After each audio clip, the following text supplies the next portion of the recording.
parce que c'était pas assez compliqué, on arrive avec l'IA. L'intelligence artificielle, ouais, et c'est un peu compliqué là aussi. Et là, on arrive dans un truc, alors, à la fin, l'intelligence artificielle, ce qui est magique, c'est quand elle sait beaucoup de choses sur vous, elle peut vous conseiller au mieux. Donc, avec Apple Intelligence, aujourd'hui, à New York, par exemple, aux États-Unis, si tu cherches une photo directement dans Apple Intelligence en disant c'est une photo où je portais une robe rouge et j'étais coiffé avec des cheveux verts, et ben elle va te proposer toutes les photos qu'il y a dans ton téléphone directement. Mais pour ça, ça demande à l'intelligence artificielle de pouvoir reconnaître tes visages, d'en savoir plus sur toi, d'analyser tes données personnelles. On sait à quel point les données sont sécurisées sur Apple parce qu'elles sont propriétaires à ton produit. C'est pas des données qui sont dans les clouds et qui sont accessibles. C'est local. Mais pour autant, il n'y en a pas qu'une seule. T'as OpenAI, t'as Grok, t'as Copilot, t'as Meta AI. Il y a plein d'intelligences artificielles qui évoluent. Ces intelligences artificielles, pour être de plus en plus puissantes, vont avoir besoin de nos données personnelles. Et au milieu, il y a les RGPD. Ouais, c'est ça. Et l'Europe.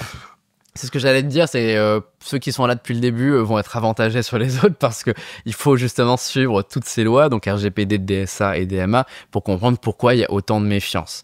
Le problème aujourd'hui, c'est que l'IA est nouvelle, que l'IA permet de faire énormément de choses et que l'IA est souvent déréglementée parce qu'elle peut faire plein de choses en illimité, générer du contenu, imiter, etc. Et le problème, c'est que l'IA, du coup, doit être soumise au RGPD. Donc, quand tu poses une question à Google Gemini, quand tu poses une question à ChatGPT, bah, tu dois avoir la possibilité d'effacer tes données, si tu veux. C'est logique, c'est comme ça que ça devrait fonctionner. Quand tu as... quand tu conseilles une vidéo, je te coupe, je conseille une vidéo, allez regarder l'horreur existentielle de l'usine à trombone de la chaîne Ego. Ah, on m'en a parlé, on m'a dit du bien de cette vidéo. Il faut absolument que vous alliez regarder cette vidéo avec un casque concentré, vous regardez que cette vidéo, vous faites rien d'autre. C'est magique.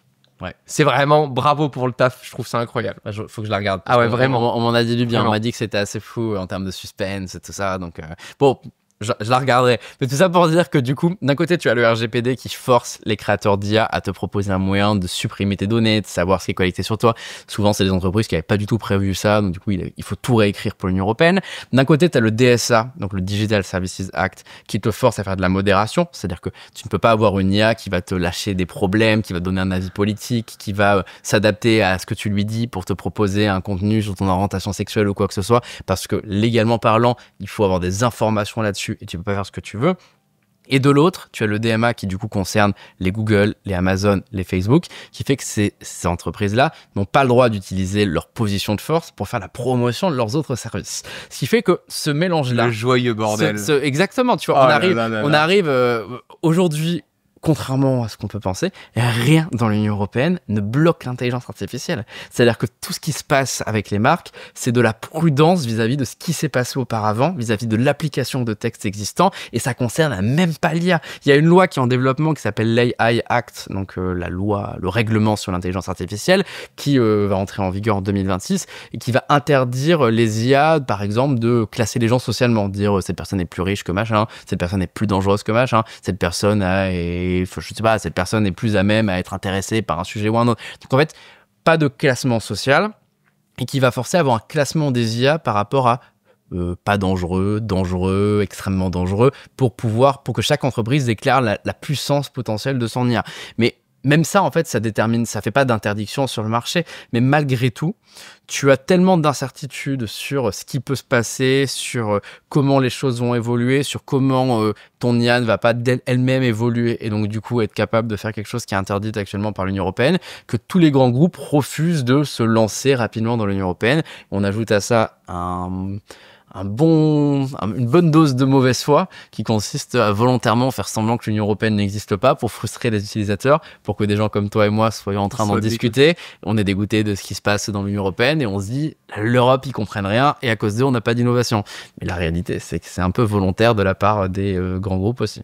Mais ça coûte cher si tu te fais corriger par l'Europe. Je pense que les entreprises aussi ont peur des sanctions parce que les amendes, elles sont colossales. Si tu respectes pas la loi, quand tu t'appelles OpenAI ou Apple. Après, concrètement, qu'est-ce qui s'est passé là ? Apple, là, a peur de quoi? Pourquoi est-ce que Apple Intelligence, concrètement, est pas dispo? Et pourquoi est-ce que, surtout, Apple ne sait même pas nous dire quand est-ce que ça sera dispo? Sur les amendes, je l'ai pas dit tout à l'heure, c'est un des trucs importants avec ces lois-là, notamment le DMA. Le DMA, en cas de première amende, c'est 10% de ton chiffre d'affaires mondial. Quoi? Ouais, c'est une seule amende, première amende. C'est-à-dire que demain, Apple est condamné pour avoir... De ton chiffre d'affaires, pas de ton bénéfice, de ton chiffre d'affaires, 10%. Chiffre d'affaires mondial. Et tu prends le chiffre d'affaires, enfin tu vois, tu as des chiffres d'affaires, j'en ai noté quelques-uns, mais tu prends un chiffre d'affaires d'Apple, parfois c'est des centaines de milliards de dollars, 300 milliards, 500 milliards, tu as des trucs complètement colossaux.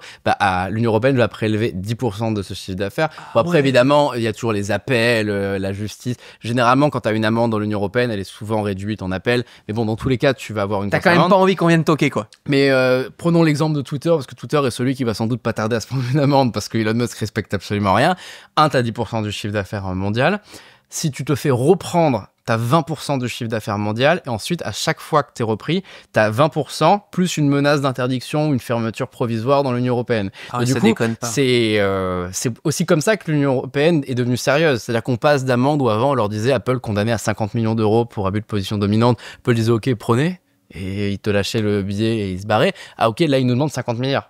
119,6 milliards le chiffre d'affaires d'Apple en 2023. C'est le mondial, ça, ou c'est le trimestre? Parce que je serais pas étonné que ce soit des trucs trimestriels sur Apple. Moi aussi. Apple, pour moi, ils doivent être à 300 milliards. Je pense aussi. En tout cas, bon. Parce que souvent, les chiffres qui sont donnés, c'est le dernier trimestre de l'année.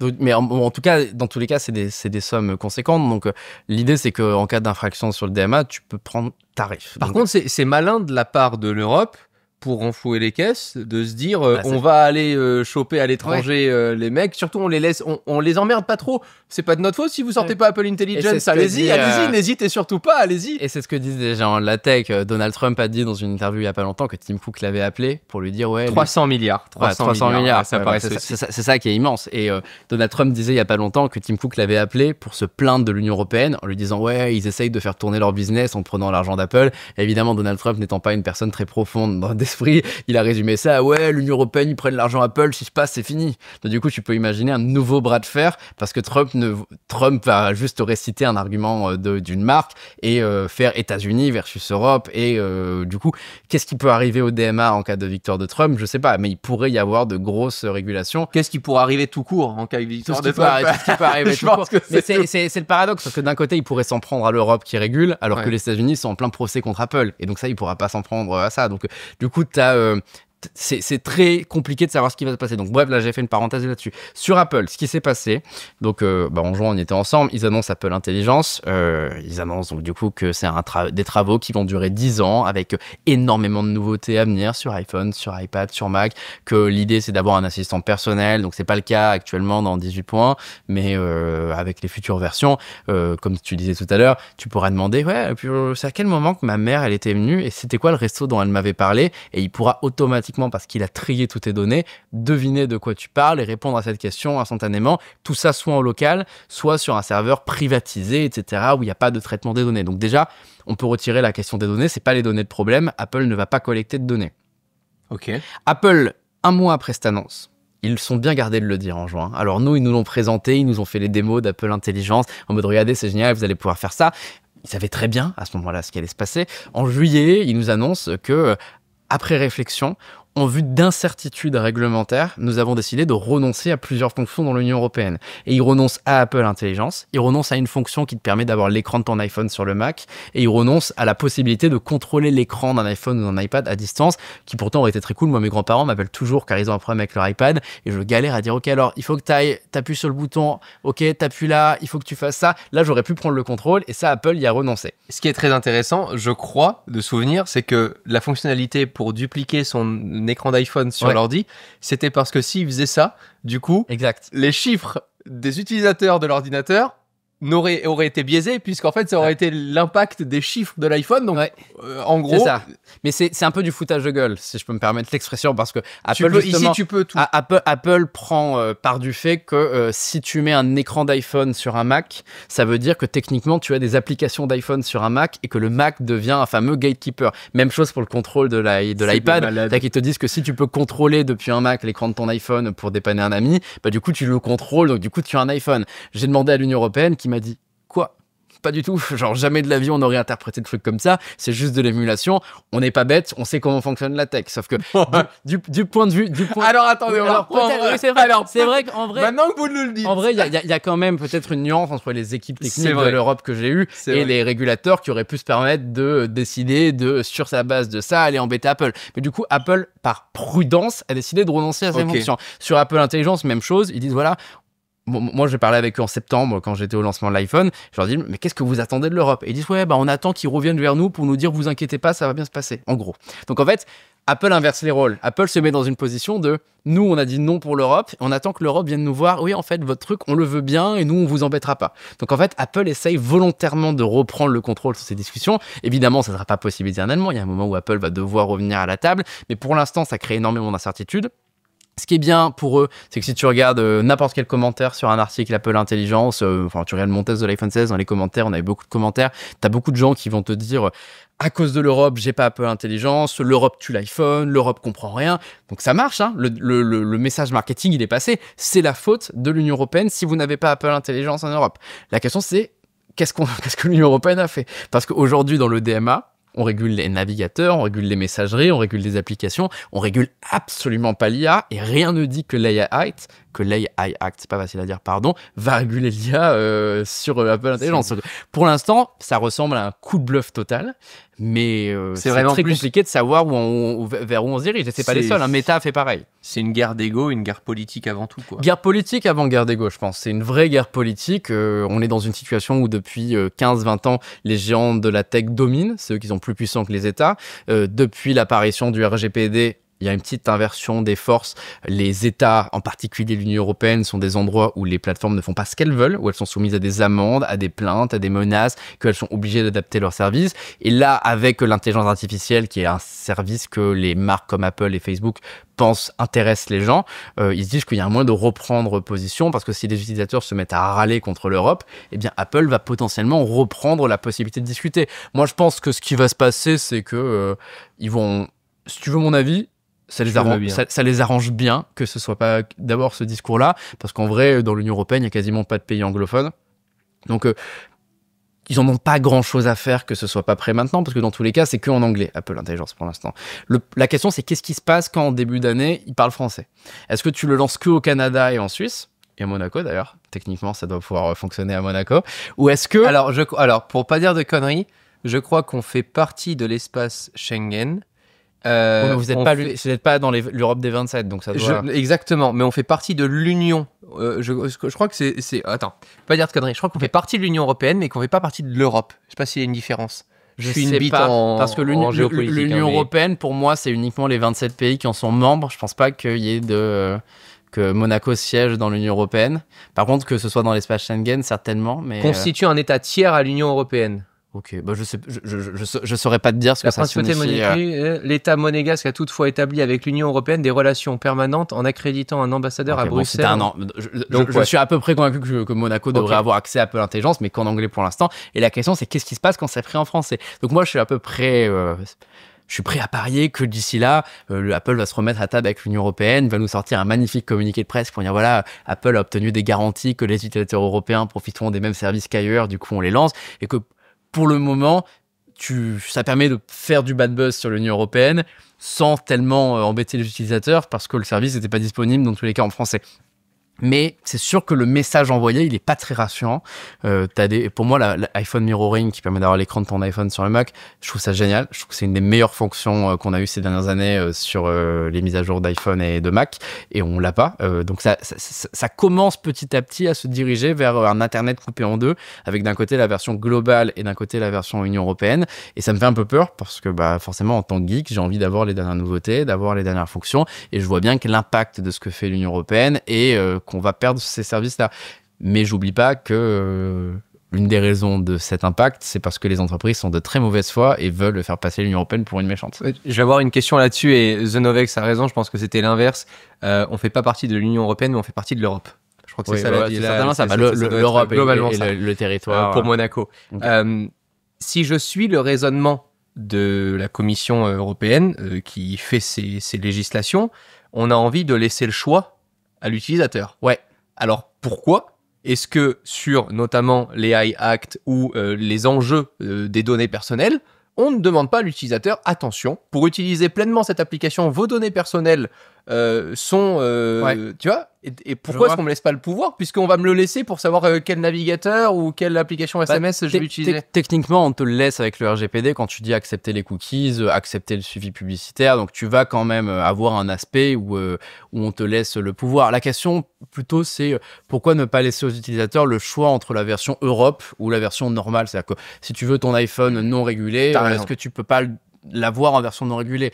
Et là, en fait, j'ai envie de te dire que c'est comme tout dans la société, c'est-à-dire qu'on a des règles en France qui sont pas les mêmes qu'aux États-Unis. Enfin, tu prends la vente de drogue ou la vente d'alcool en général. Même en fonction des États, aux États-Unis, c'est pas la même. C'est ça, chaque État régule les choses différemment. Donc en fait, on s'est peut-être un petit peu trop habitué en tant qu'utilisateur au fait que la tech, tu faisais ce que tu veux et que si tu savais t'en sortir et être un peu bidouilleur, tu pouvais faire absolument tout ce que tu veux avec un ordi. Mais à partir du moment où les États commencent à réguler le numérique en tant que plateforme, eh bien, c'est à l'Union européenne de définir ce qui est légal et ce qui est illégal dans l'Union européenne. Si l'Union européenne considère que c'est illégal de faire une publicité basée sur une orientation sexuelle, que c'est illégal d'imposer un seul magasin d'applications sur une plateforme, que c'est illégal de passer par un seul taux de commission, on peut pas considérer que l'utilisateur peut dire non, mais moi la version illégale me convient. C'est sûr que c'est un changement de fonctionnement qui est important parce qu'on a eu l'habitude d'un numérique complètement déréglementé, mais c'est pas totalement illogique avec ce qui se fait sur le marché et d'un point de vue concurrentiel dans les autres secteurs. Est-ce que tout ça, ça va pas encore plus pousser les entrepreneurs, les startups à déployer leurs produits d'abord à l'international et aux US pour avoir le moins d'emmerdes possible et être sûr d'être le plus libre possible? Et finalement, est-ce que ça va pas encore plus pousser vers la porte de sortie de l'Europe les bonnes idées? Moi, je pense que oui. Je pense, c'est un avis absolument subjectif. Là, je sors de mon côté, je te raconte l'histoire de manière neutre. Moi, je pense que c'est une erreur, tout ça, et que ça va pas, ça va avoir un impact négatif. Je pense que ce qu'on voit apparaître avec cet Internet coupé en deux, avec des services d'abord lancés partout et dans l'Union européenne, ça arrive après. Ça a été le cas de la dernière version de ChatGPT, ça a été le cas de toutes les nouveautés Google depuis Bard et depuis Gemini. Tout arrive dans un second temps en Europe. Apple maintenant la même chose, alors qu'Apple jusqu'à maintenant a toujours été l'entreprise qui lançait tout en même temps, à part certains services sur la banque, etc. Mais bon, c'est des exceptions. Donc, on voit vraiment apparaître ce moment où l'Union européenne devient un marché final qui va avoir un produit qui est mûr, finalisé, qui est là depuis plusieurs mois et que les nouveautés ne vont plus être réservées à l'Union européenne. Donc, forcément, il y a une dose de frustration là-dessus. Et en ce qui concerne l'apparition de start-up, le développement d'économies un peu parallèles, je suis pas convaincu qu'un cadre réglementaire, encore une fois, ça n'engage que moi, qu'un cadre réglementaire soit propice à l'innovation. Et tu le vois bien, une des raisons pour laquelle l'Europe a autant de mal à créer des startups géantes, même si on a quelques exceptions, quelques licornes qui réussissent très bien, c'est parce que le cadre est réglementaire, les taxes, l'argent que tu dois dépenser pour employer quelqu'un en France, c'est tellement plus et tellement plus compliqué que ce que tu vas voir dans d'autres pays que un cadre californien où tu peux te faire virer du jour au lendemain mais où tu peux aller beaucoup plus vite est beaucoup plus favorable au fait de créer quelque chose de géant facilement. Et d'un côté, c'est l'honneur de la France et de l'Europe d'avoir des protections sociales, de protéger les travailleurs, et de l'autre, c'est ce qui va avoir un impact sur ta capacité à innover. Et si demain, en Europe, les choses sont encore plus compliquées, les outils sont inaccessibles, c'est-à-dire que demain, les derniers outils d'OpenAI sont pas dispo en Europe, alors que les développeurs en ont besoin pour travailler, tu vas encore plus couper cette économie numérique en deux, et je crains que la conséquence soit que l'Union européenne ne va pas devenir un géant de la tech du jour au lendemain. Maintenant, est-ce que l'objectif est vraiment de faire de nous un équivalent de la Chine et des États-Unis? Je suis pas sûr. On voit bien qu'en termes d'investissement, à plein de niveaux, on n'est plus du tout à ce niveau-là. On dit souvent que les États-Unis inventent, l'Asie produit et l'Europe consomme et régule. On fait les deux. Je pense que c'est un peu vrai. Donc maintenant, on est en train de se positionner dans un nouveau marché où les Européens veulent avoir accès aux meilleures technologies, veulent y avoir accès dans un cadre un petit peu plus réglementé qu'ailleurs. Faut pas juste voir le mal, hein. Il y a beaucoup de choses qui sont bien dans les lois qu'on nous a proposées, mais la contrepartie est qu'on sera certainement pas l'endroit où on va inventer le futur ChatGPT ou le futur iPhone. Trop intéressant. Merci pour ton avis là-dessus.